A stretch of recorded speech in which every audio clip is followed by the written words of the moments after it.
नमस्कार बच्चों, आप सभी का टीच इन हिंदी चैनल में स्वागत है।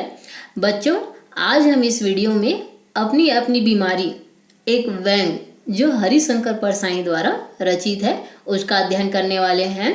बच्चों, इस पाठ को समझने से पहले हमें यह जानना बहुत आवश्यक है कि टैक्स क्या है। टैक्स का अर्थ होता है कर, शुल्क, अधिभार। टैक्स के तो वैसे कई प्रकार हैं, परंतु इस पाठ में हरिशंकर परसाई जी ने व्यक्ति की आमदनी पर लगने वाले कर को लेकर व्यंग व्यक्त किया है, जिसे हम इनकम टैक्स के नाम से जानते हैं। इनकम टैक्स वह कर है जो सरकार देश के नागरिकों से उनके आमदनी या आय के एवज में वसूलता है। सरकार द्वारा निर्धारित मापदंड से अधिक आय होने पर हमें अपनी आय का बहुत कम हिस्सा टैक्स के रूप में सरकार को देना पड़ता है, जिसका उपयोग सरकार देश के गरीब व पिछड़े लोगों की आर्थिक स्थिति को सुधारने व देश के विकास कार्यों में करती है। अतः हमें सरकार को टैक्स अवश्य देना चाहिए ताकि इस देश से गरीबी व अमीरी के बीच की खाई मिट सके। इस पाठ अपनी अपनी बीमारी में हरिशंकर परसाई जी ने टैक्स को एक बीमारी के रूप में व्यक्त किया है, क्योंकि कुछ लोग संपन्न होने के बावजूद टैक्स को एक बीमारी समझकर दुखी हैं। अर्थात वे इस बात से दुखी हैं कि उन्हें अपनी आय का कुछ हिस्सा सरकार को देना पड़ रहा है और इसी दुख की वजह से कुछ लोग मर भी रहे हैं, जबकि दूसरी ओर कुछ लोगों को समय पर जरूरत की चीजें ना मिल पाने के कारण दुखी हैं और मर रहे हैं। अगर आप लोगों ने अभी तक इस चैनल टीच इन हिंदी को सब्सक्राइब नहीं किया है तो मेरे इस चैनल टीच इन हिंदी को अभी तुरंत सब्सक्राइब जरूर कर लें।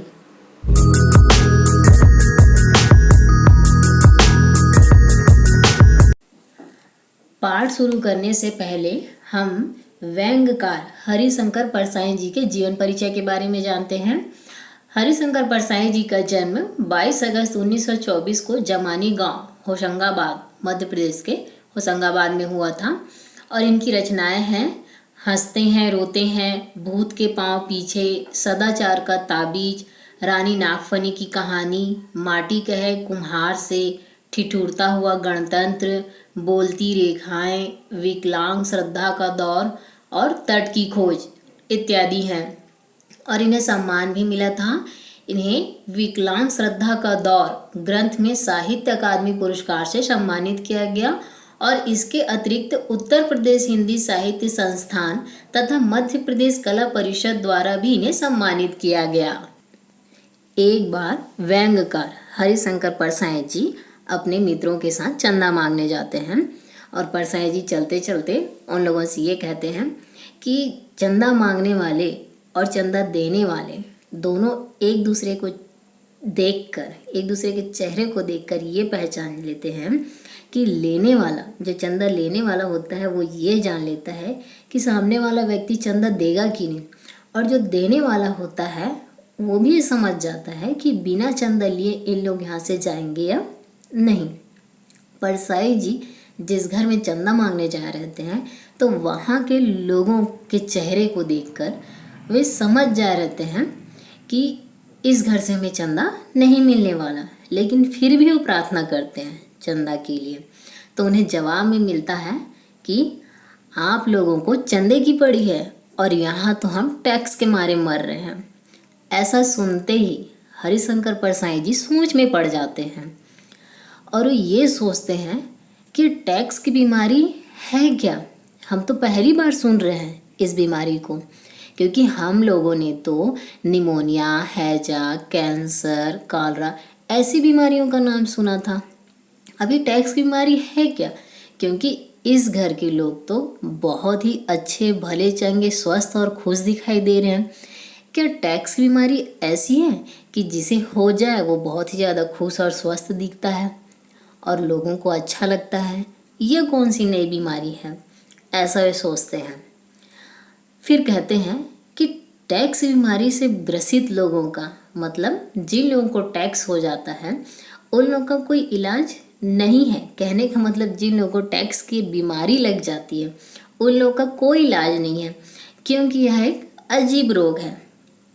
और टैक्स से कोई अगर व्यक्ति मर रहा है, अगर उसे हम किसी डॉक्टर के पास ले जाते हैं तो डॉक्टर भी उसे बचा नहीं पाएगा, बल्कि अपने हाथ खड़े कर देगा, क्योंकि डॉक्टर के पास भी इस बीमारी का कोई इलाज नहीं है। आगे कहते हैं कि हमारे देश में अधिक लोग भूखमरी से मर रहे हैं और कुछ लोग यहाँ टैक्स की बीमारी से मर रहे हैं। लेखक ये कहना चाहते हैं कि हमारे देश में बहुत से लोगों की आर्थिक स्थिति बहुत ही ज़्यादा खराब है। लोगों को खाने पीने के लाले पड़ जाते हैं, है ना। इसलिए वो कह रहे हैं कि यहाँ भूखमरी है। लेकिन कुछ लोग, जिन लोग संपन्न लोग हैं, उन लोग तो यहाँ टैक्स की बीमारी से मर रहे हैं। इसमें से एक क्वेश्चन है, हरिशंकर परसाई ने टैक्स को अजीब रोग क्यों कहा है? तो इसके उत्तर में आप लिखेंगे, हरिशंकर परसाई जी ने टैक्स की बीमारी को कहा है कि यह बीमारी लाइलाज है, इसका कोई इलाज नहीं है। इस बीमारी का इलाज डॉक्टरों के पास भी नहीं है। टैक्स से मरते हुए किसी व्यक्ति को अगर हम डॉक्टर के पास ले जाते हैं तो डॉक्टर भी उसके प्राण नहीं बचा पाएंगे। इसलिए इस बीमारी को उन्होंने एक अजीब रोग कहा है। हरिशंकर परसाई जी अब टैक्स की बीमारी की विशेषता को बताते हुए कहते हैं कि टैक्स की बीमारी जिसे भी लग जाए या जिसे हो जाए वो यह कहता रहता है कि हाय मैं तो टैक्स की बीमारी से मर रहा हूँ, और जिसे ना हो वो ये कहते रहता है कि मुझे तो टैक्स की बीमारी ही नहीं लगती, है ना। ऐसा लोग कहते हैं। यहाँ बहुत से ऐसे लोग हैं जो मरना चाहते हैं टैक्स की बीमारी से, पर मर जाते हैं निमोनिया से। लेखक के कहने का यहाँ मतलब ये है कि हमारे देश में बहुत से लोग आर्थिक विपन्नता से दुखी हैं। कहने का मतलब ये है कि लोगों के पास अपनी सुख सुविधाएं, भोग विलास की वस्तुएं उपलब्ध नहीं है, लेकिन वो भी चाहते हैं अपने जीवन को सुखी बनाएं और उनके पास भी धन हो, क्योंकि अब उनके पास धन की कमी है, जिसके कारण से अपने जीवन की जितनी भौतिक सुख सुविधाएं हैं उसका वो लाभ नहीं उठा पाते। इसलिए वो भी चाहते हैं कि हमें टैक्स की बीमारी हो, लेकिन ऐसा नहीं होता, है ना, क्योंकि उनकी खुद की आर्थिक स्थिति ठीक नहीं है और वो मर जाते हैं छोटी मोटी बीमारी से। यहाँ पे लेखक ने यही बताया है। और ऐसे लोगों को देखकर, कहने का मतलब धनाढ़ वर्गों को, लोगों को देखकर हरिशंकर परसाई जी के मन में भी जलन की भावना आ जाती है। वे कहते हैं कि धनी लोग इतना धन होने के बाद भी टैक्स पटाना नहीं चाहते, है ना। जबकि मैं भी टैक्स की बीमारी से मरना चाहता हूँ। मुझे तो खुशी होगी अगर मैं टैक्स की बीमारी से मर जाऊं, क्योंकि अगले दिन अखबार में ये छपेगा कि एक लेखक टैक्स की बीमारी से मर गया, और मेरे मरने के बाद जितने भी हिंदी के साहित्यकार हैं उनका भी यश बढ़ेगा, उनकी भी मान प्रतिष्ठा बढ़ेगी। मगर मेरी किस्मत ही ऐसी कहाँ कि मैं टैक्स की बीमारी से मरूं। मैं तो ऐसी छोटी मोटी बीमारी से ही मरूंगा। तो यहाँ पे हरिशंकर परसाई जी का कहने का मतलब ये है कि वो लेखक और साहित्यकारों की आर्थिक स्थिति को लक्ष्य कर यहाँ पे व्यंग किया है, और वो ये बताना चाहते हैं कि लेखक और साहित्यकार जो हैं वो इतने धनी नहीं हैं कि टैक्स पटा सके, है ना। यहाँ पे संबंधित प्रश्न है, लेखक ने टैक्स की बीमारी की क्या विशेषता बताई है? तो यहाँ पे इसका उत्तर आप ऐसे लिखेंगे कि लेखक ने टैक्स की बीमारी की विशेषता बताते हुए कहा है कि जिसे भी यह बीमारी लग जाए वो यह कहता रहता है कि हाय मैं तो टैक्स से मर रहा हूँ, और जिसे टैक्स की बीमारी ना भी लगे वो ये कहता है कि मुझे तो टैक्स की बीमारी ही नहीं लगती। बस। अब दूसरा क्वेश्चन है, लेखक टैक्स की बीमारी को क्यों अपनाना चाहता है? तो इसका उत्तर लिखेंगे, लेखक टैक्स की बीमारी को इसलिए अपनाना चाहता है क्योंकि टैक्स की बीमारी सिर्फ उच्च वर्ग के लोगों को, मतलब धनी वर्ग के लोगों को ही लगती है, जिनके पास सारी सुख सुविधाएं होती है और समाज में उनका मान होता है। इसलिए लेखक भी टैक्स बीमारी को अपनाना चाहते हैं ताकि उनका भी आर्थिक स्तर जो है वो ऊंचा उठे और उनका भी समाज में मान सम्मान बढ़े। हरिशंकर परसाई जी अब आगे कहते हैं कि यहाँ पे सभी के दुख को देखकर वो सोचने लगते हैं और कहते हैं कि सभी का अपना अपना दुख होता है, कि हर इंसान के पास कोई ना कोई तकलीफ़ है जिसके कारण वह दुखी है। तो सबका अपना अपना अलग अलग दुख होता है।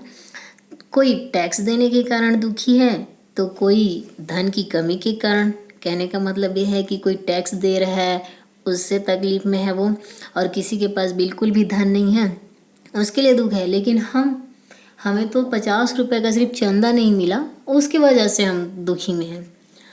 और आगे बताते हुए कहते हैं कि कुछ लोग तो ऐसे होते हैं जो दूसरों की बुराई और बेईमानी से मरे जा रहे हैं, है ना। उनको खुद को भी तकलीफ़ है लेकिन वो दूसरों की बुराई और बेईमानी से। आज के वक्त में जो ईमानदार व्यक्ति होते हैं उनका जीना मुश्किल हो गया है। कैसे?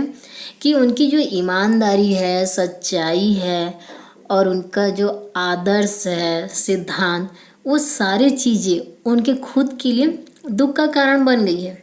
कैसे? यहाँ पे लेखक जी अपने एक मित्र के बारे में बताते हुए कहते हैं कि उनका एक मित्र है जो गांधी जी के नाम से चलने वाले एक प्रतिष्ठान है, उसमें वो काम करता है। तो गांधी जी जो सत्य और अहिंसा के पुजारी हैं, जिसे आप सभी लोग जानते हैं, वो हमारे भारत के राष्ट्रपिता थे।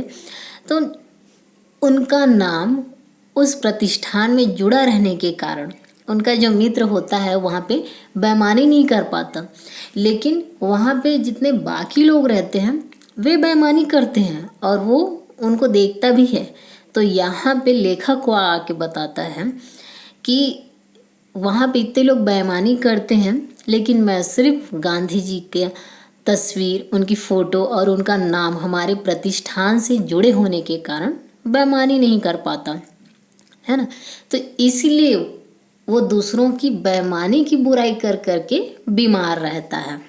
तो इस बात पे लेखक व्यंग्य करते हुए कहते हैं कि गांधी जी विनोबा जैसों की ज़िंदगी बर्बाद कर गए। कहने का मतलब ये है कि सत्य अहिंसा के पुजारी जो हैं, अगर उनकी तस्वीर यहाँ किसी कंपनी या कोई प्रतिष्ठान ऐसे जगह में लग जाए तो वहाँ के लोग चाहते हुए भी बेईमानी नहीं कर सकते और अपना पैसा नहीं कमा सकते, जिससे उनकी ज़िंदगी खराब होते जा रही है।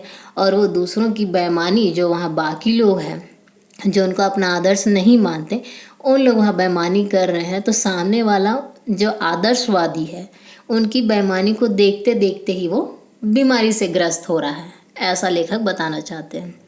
और आगे कहते हैं कि उनके 2-3 मित्र हैं जिनके साथ वो बैठे हुए हैं, उनमें से एक मित्र जो है 6 कमरे का मकान बनाकर दुखी है। क्यों? क्योंकि वो बनाना चाहता था 8 कमरों का मकान, है ना, लेकिन उसने 6 कमरे बनाए।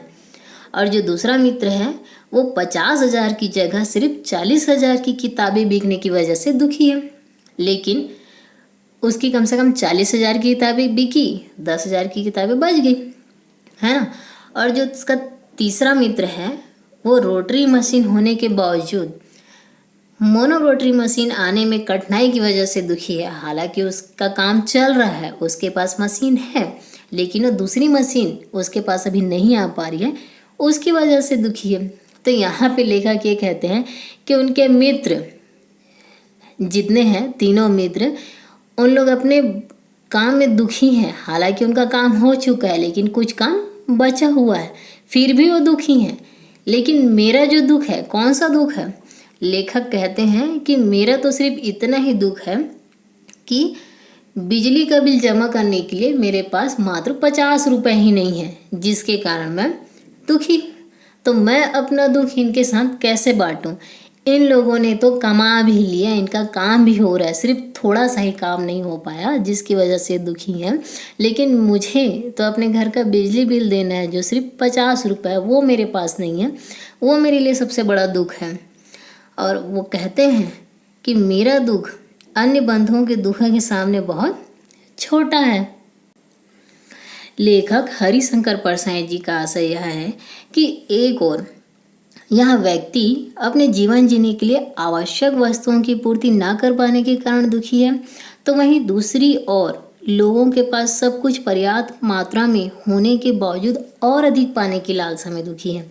उनके कहने का मतलब ये है कि यहाँ बहुत से ऐसे लोग हैं जो अपनी जीवन में जितनी उनकी आवश्यकताएं वाली चीज़ें हैं उसकी पूर्ति नहीं कर पाते। हमेशा उनकी आर्थिक स्थिति खराब होती है जिसकी वजह से वो दुखी रहते हैं।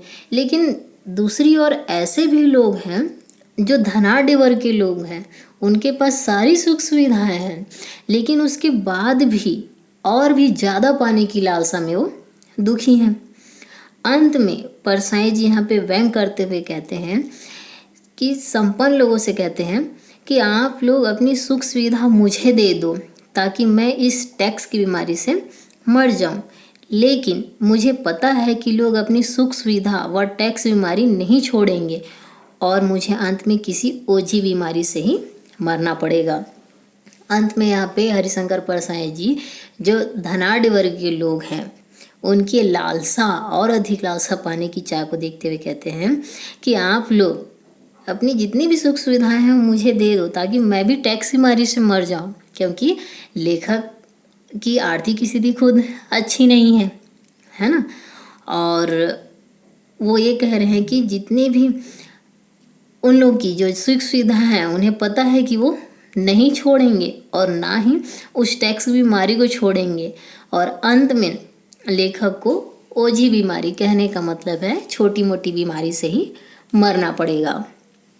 इनसे संबंधित प्रश्न है, बीमारी शब्द को लेखक ने किन किन संदर्भों में प्रयोग किया है?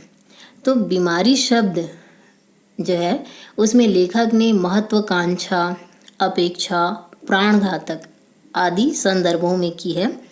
दूसरा क्वेश्चन है, पाठ में दिया गया शोक समाचार बड़ी प्रसन्नता की बात है से शुरू हुआ है, अपना तर्क दीजिए।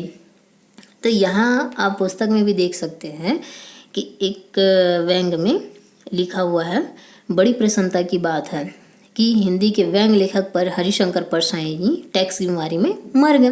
तो इसकी शुरुआत क्यों हुई है? तो जो लेखक है वो व्यंगात्मक तरीके से कहते हैं कि साधारण व्यक्ति पे यदि टैक्स लगे तो प्रसन्नता की बात होगी, और जो धनी वर्ग के लोग होते हैं वो धनवान होने के बावजूद भी टैक्स नहीं पटाते। लेकिन मैं तो टैक्स की बीमारी से मरना चाहता हूँ ताकि अखबार में ये छपे और मैं खुश हूँ कि टैक्स बीमारी से एक लेखक मर गया, ताकि मेरे साथ साथ जितने लेखक और साहित्यकार हैं उनका भी यश बढ़े। वो यहाँ पे व्यंग करते हुए इसलिए कह रहे हैं क्योंकि लेखक और साहित्यकारों की आर्थिक स्थिति सही नहीं होती, उनकी इतनी इनकम नहीं होती कि वो टैक्स पटा सके, इसलिए उन्होंने ऐसा कहा है। उसके बाद है, गांधी जी विनोबा जैसों की जिंदगी बर्बाद कर गए, इस पंक्ति का आशय क्या है लिखिए। यहाँ पे लेखक कहते हैं कि आज के समय में ईमानदार व्यक्ति का जीना मुश्किल है। जो व्यक्ति अपने ईमानदारी, सिद्धांतवादिता, आदर्शवादिता के कारण स्वयं ही मतलब ये जितनी सारी चीज़ें हैं वो उसके दुखों का कारण बन चुकी है। क्यों? क्योंकि गांधी जी जो सत्य अहिंसा के पुजारी हैं, इनका नाम या इनकी तस्वीर अगर किसी संस्था या प्रतिष्ठान से लग जाए तो वहाँ के लोग जो इन्हें अपना आदर्श मानते हैं वो चाह कर भी बेईमानी करके अपना इनकम नहीं बढ़ा सकते। इसलिए लेखक ने यहाँ पे व्यंग करते हुए ये कहा है कि गांधी जी विनोबा जैसे की ज़िंदगी बर्बाद कर रहे हैं, क्योंकि ऐसे लोग जो आदर्शवादी हैं वो अपना इनकम ले नहीं पा रहे हैं, मतलब बढ़ा नहीं पा रहे हैं। क्यों? क्योंकि वो बेईमानी नहीं कर पा रहे हैं। इसीलिए अंतिम क्वेश्चन है, टैक्स को बीमारी के रूप में देखने का क्या आशय है ना, कि टैक्स को शुरू से बीमारी कहा है तो उसका मतलब क्या है। तो लेखक ने यहाँ पे टैक्स को बीमारी माना है। कहते हैं कि टैक्स की बीमारी से जितने लोग ग्रसित हैं या ग्रसित हो जाते हैं वो उससे छूट नहीं सकते, उनसे उन्हें छुटकारा नहीं मिल सकता, इसलिए लेखक ने इसे बीमारी कहा है। और वो कहते हैं कि टैक्स बीमारी नहीं है, जिन पर टैक्स लगता है वह उनकी आय का प्रमाण देता है कि उनकी इनकम कितनी है, इसलिए लोगों को टैक्स देने से इनकार नहीं करना चाहिए, ये लेखक कह रहे हैं। बच्चों, आप लोगों का ये पाठ जो व्यंग विधा से संबंधित था, अपनी अपनी बीमारी, जो हरिशंकर परसाई द्वारा रचित है, ये पाठ आप लोग का पूरा हुआ। मुझे लगता है कि आप लोग को ये पाठ बहुत ही अच्छे से समझ में आ गया होगा और साथ में इसके जो प्रश्न उत्तर थे वो भी आपको सरल और आसान तरीके से समझ में आ गए होंगे। अगर आप लोगों को अपनी अपनी बीमारी पाठ अच्छे से समझ में आ गई हो तो इस वीडियो को लाइक व अपने क्लासमेट को शेयर ज़रूर करें और साथ ही इस चैनल टीच इन हिंदी को सब्सक्राइब करना ना भूलें। धन्यवाद।